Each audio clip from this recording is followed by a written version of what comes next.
Fear makes you combative. That's how you know if you're healed. If any time you're brought a new topic, a new energy, something you're not familiar with, and your first instant reaction and maybe later response is fear, you're not healed. This is the one where people keep asking me, how do you know you're healed? How do you know you're healed? You don't fear anything. Fear is a normal, healthy energy that every human being, every species has, because it teaches us the plate is hot or the plate is not hot, right? You're gonna know that there might be something on the other side that can hurt you or it might not hurt you. But you have to have discernment, experience, and the know-how to look around and engage with your environment and determine if it's actually something you should be fearful of. Doesn't matter if it's politics, religion, sexuality, anything. If you see someone react out of fear, they're not healed, period. What does healed look like then in a non-fearful person? Confidence. You speak your mind no matter what. It doesn't matter if there's 30 people in the room. If you're one person, you still stand up and say your piece because you know you have something to say, even if people don't agree with it. I'm not saying go out here and try to be a negative person and be combative and go back and forth with people just for the fun of it. That's a troll. It's fine if you want to do it. What I'm saying is when you are a healed soul and you become a healed human being, you do not fear things that are created by man. You do not fear things that is propagated and popularized by someone's inability to understand that you yourself as a human can do anything you want as long as you're secure in your confidence and your ability to execute that thing, right? It doesn't matter if people don't understand that you are onto something new. It matters if you are not fearful and trying to do something new. You understand? I've met people where, especially with relationships, I've met somebody where I had to recently let them go because everything about our conversation on getting to know each other was fear-based. I don't like change. I don't want to change. I'm not used to just giving up my autonomy. And I'm like, no one says you have to give up your autonomy. There will be always change in any new relationship you come into. So wanting to hold yourself at an old space because it's safe is fear. So now, not only are you fearful of change and you're yearning for something you want, you're not allowing space for yourself to even let go of the fear so no one can come in regardless if they wanted to, right? This is why people keep saying, why does this keep happening to me? Why do things keep happening to me? Because fear smells you. Fear preys on you. Fear hopes that you're weak enough to not see your strength so that it can take advantage of you. Do you understand that's how fear works? It doesn't matter. It doesn't matter what the situation is. If fear is going to take over, fear is going to poke at every single insecurity, everything you think you know about yourself, everything you want to be about yourself, fear is going to take over. It's a disease, okay?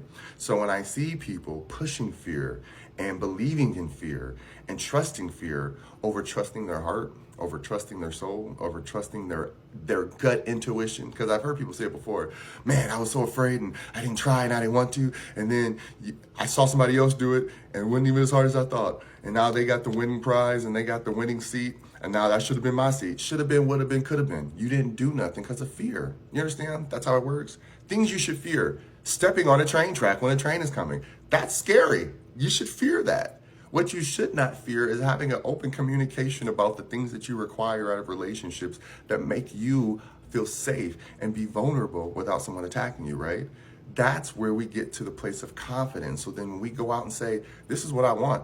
This is who I am. And people are like, oh, you're too cocky. Or you think you're just too good. Yes, because I'm not afraid of rejection. I'm not afraid of someone telling me I'm not worthy because I know that I'm worthy. And I know that if I get rejected, okay, that was a blessing. Something else is going to come along that works out for me anyways. This is how a healthy mindset works, people. It's not easy. It's a discipline. Every single thing in spirituality is a discipline, which is why I don't want people to keep confusing love and light with something that's easy. Love and light is a discipline that you have to practice every single day and be aware of everything that's happening in your own psyche and emotional realm so that you yourself are gentle parenting you out of the trauma that was created for you as a childhood by whatever adults who didn't know what they were doing, right? So now that you know this, as an adult, you have to take yourself out of situations that you were pampered into that let you feel like, I can't. Okay, well, you won't. As long as you say you can't, you won't, and that creates fear. And the more you do that, you're feeding the fear monster, and fear loves that. It loves it when you feed it ridiculous thoughts about what could happen versus just actually trying. And now you start making stereotypes and stigmas and prejudice against things that you don't like because you never tried versus just being open to new possibilities and change. Again, everything that's presented to you, I'm not saying you have to try. There might be things that you don't like and you are fearful of.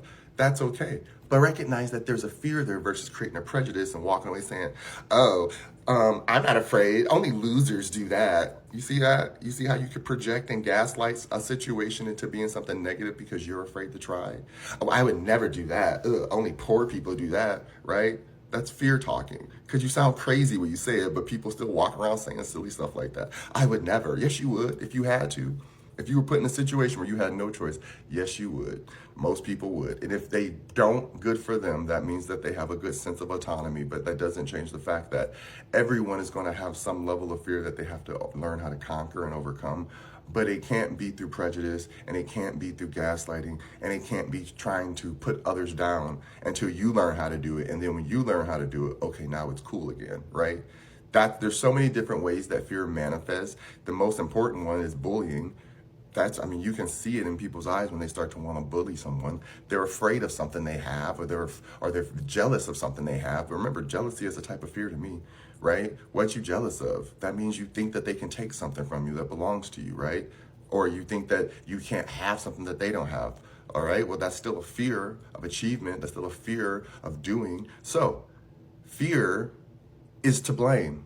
So stop trying to ask yourself, why is everything around me not working? Blame your fear, because there's something holding you back and you're not allowing yourself to see it. Or there's something you holding you back and you're allowing fear to hold you back and keep you safe, because that's what it's done for you your whole entire life. It's kept you safe from yourself. So now you're never going to get to expose yourself to what you really want to be, which means you're never going to get to attract the things that you actually want to attract, because you're wasting your time in the fear pool. You ain't going to learn how to swim standing in the water. You're going to have to actually go jump in the deep end once in a while and see what you can do. So I hope this makes sense. I love you.